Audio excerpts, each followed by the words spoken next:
Assalamualaikum warahmatullahi wabarakatuh. Sampurasun.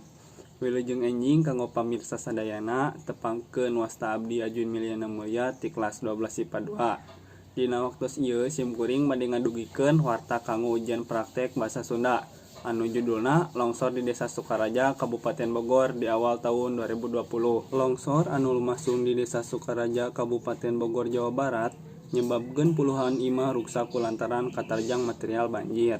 Di Kampung Ciputih Tonggoh, Bogor dinten Jumaah kaping 3 Januari, katembong imah-imah nu aya di deket gawir kaurug ku taneuh ngan ukur aya sababarha di antara anu katembong bagian hateupna jeung sababarha deui rata kaurug ku taneuh. Aya 30 imah anu kaurug ku taneuh eta sakampung ngan ukur di dieu. Aya oge sababaraha imah anu masih keneh utuh. Aya oge anu ukur katempo hateupna hungkul, ceuk Husni salah sahiji warga. Husni nyebatkeun longsor anu lumasung kasebat kajadian dina dinten Rebo kaping 1 Januari 2020 isuk samemehna longsor dimimitian ku lini di sakitaran jam 4 subuh. Ari mimiti kajadian mah aya lini samemeh jam 4 subuh.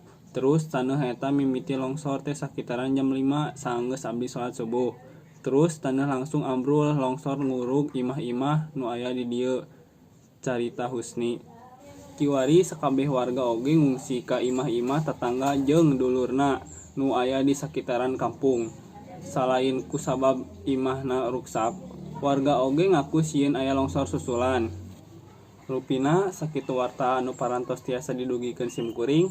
Mugi ieu warta janten mangfaat kanggo pamirsa sadayana. Simkuring Ajun Milyana Mulya pamit mundur. Wassalamualaikum warahmatullahi wabarakatuh.